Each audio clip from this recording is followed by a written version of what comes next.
technology, we're going to look at the Eat Well guide.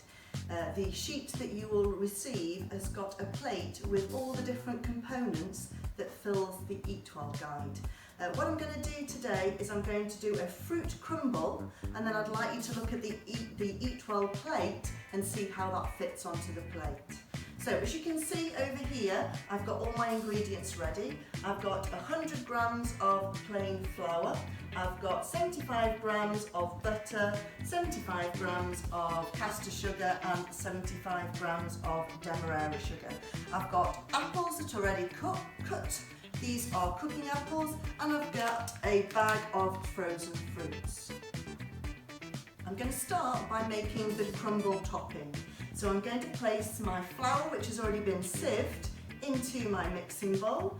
I'm going to place my demerara sugar into the mixing bowl, and I'm going to put my butter, I'm actually using clover because that's what I've got, into my mixing bowl. I have already washed my hands, so what I'm going to do now is make a kind of a breadcrumb mix by lifting my fingers and rubbing the mixture through it. As you can see, it's easier than using hard butter because it will mix together quicker. So as you can see, I'm lifting and making it into a breadcrumb look-alike mix. So keeping it on the ends of my fingertips, so I'm not dipping my palms in and overheating it. So the crumble mix is now finished. As you can see there, it's all nicely mixed together without any lumps.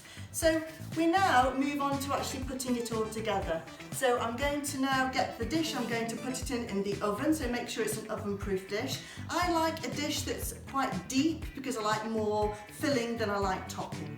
So what I've got is my apples, which I've cut ready, and I'm putting them in there. So I'm going to put a layer of those in. I've used 3 cooking apples here, dependent on the size of your dish, and I'm using a bag of frozen black forest fruits in there as well, and I'm just going to put a layer of those in because I quite like a mix in mine. At the end of the day, use what you've got, and then I'm going to put some more apple in.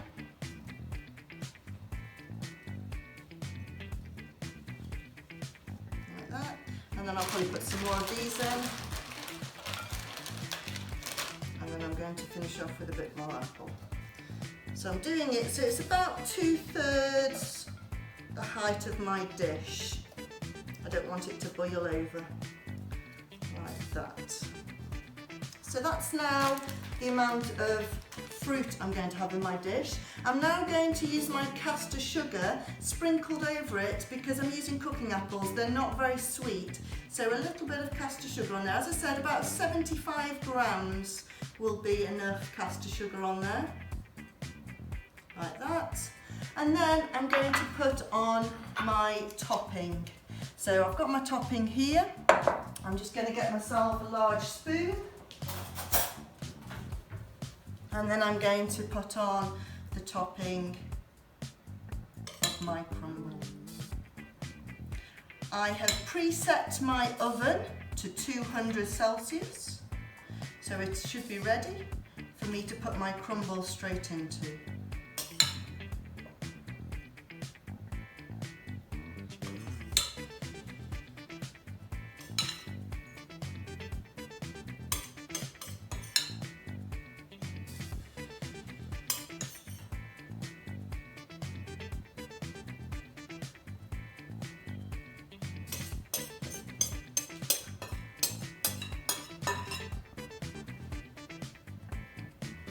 And there you can see a full covering of the topping, and I'm just going to wriggle it a little bit to make sure it's all in the dish, and then I'm going to place that into my oven. I'm going to place it on a middle shelf in the centre, and then I'm going to close my door, and as you can see it's on 200 Celsius. So the crumble has now been in the oven for an hour. So I'm now going to use my oven gloves to go into the oven. It might be useful to ask an adult to take this out because it is really warm, and then take it over to a board, and then it is ready to serve. This crumble will serve 8 people. To demonstrate the last activity on the sheet, I've got a jug here with millilitres on there and a glass just to show you what 150 millilitres will look like. The water is in there. I've used water as a demonstration. If I tip that into the glass, as you realise, 150 millilitres isn't very much.